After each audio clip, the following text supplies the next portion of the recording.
Malvern Cube, originally known as the Malvern Youth Centre or the Youthy, was commissioned by Worcestershire County Council in 1964 to provide a space for young people to meet and be entertained outside of school hours. Its design was the brainchild of the county architect, and it was built by local contractors Thomas Broad.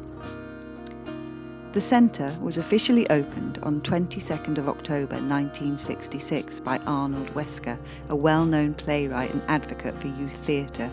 His presence highlighted the building's unusual ambition to provide theatrical facilities for young people within its walls.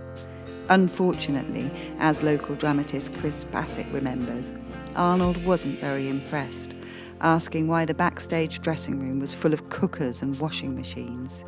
Facilities any good youth centre requires. Wesker also felt that the stage was far too high. Despite this less than ideal start, the youth centre became a popular site for children and teenagers across Malvern and Worcester. From after-school clubs and exercise classes to the popular Muff Murphin Friday night disco, its well-crafted programme catered to a wide range of interests and specialisms. It even hosted many successful plays by Malvern Youth Theatre, despite Arnold Wesker's concerns. Minutes from committee meetings in the 70s showed frequent use by local organisations such as the Malvern District Scouts. By day, Malvern College used it to run yoga, art and drama classes for students. By night, up to 60 young people would visit, using their annual membership, which cost just 15 pence a year. Sunday afternoons were a time to hang out, secretly smoke and relax at the bar or outdoors. Saturday nights were open to non-members, with discos and gigs frequently selling out, forcing many people to sneak in through the toilets. Over the years, the centre grew a reputation for hosting high-quality gigs and events across a range of genres. Nothing was seen as too weird or eccentric, with everything from psychedelic trance to heavy metal gigs performed. Links with the Malvern Fringe Arts, in particular the Malvern Fringe Theatre, also helped draw internationally acclaimed artists.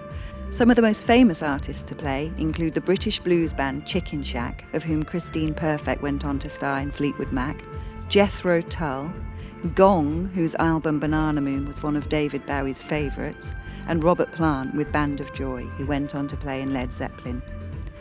Sadly, despite its excellent programme, the council put forward plans to demolish the centre in 2009 for financial reasons. Opposition to this proposal was very high amongst the locals, who knew the centre's value in the community. So, in 2010, the Malvern Community Collective, with Jill Terry as its chair, was set up to start a public campaign to save it. After a Goliath effort, which included fundraising, petitions, and a well-thought-out proposal by the collective on how the centre could become economically viable, a new charity was set up, the Malvern Youth and Community Trust, whose first trustees were the Malvern Community Collective activists. On May the 1st, 2012, the running of the centre was transferred from Worcestershire County Council to the Malvern Youth and Community Trust in a symbolic handing over of keys. The centre was renamed Malvern Cube, and through the ongoing efforts of the volunteer group, the building underwent a complete refurbishment with a significant emphasis on sustainability. Now, 10 years after it was saved, and having survived a devastating fire, Malvern Cube is a vibrant community and arts centre with a strong youth provision. Live performance continues to thrive. Long-term resident companies such as Perfect Circle Youth Theatre and Reaction Theatre Makers and guest company Strange Futures rehearse and perform here. There is a diverse programme of live music, including an eclectic mix of genres from indie, rock to blues, folk and jazz. With its cafe and gardens, performance space and range of rooms to hire, Malvern Cube is a hub of activity and creativity, welcoming people from all walks of life.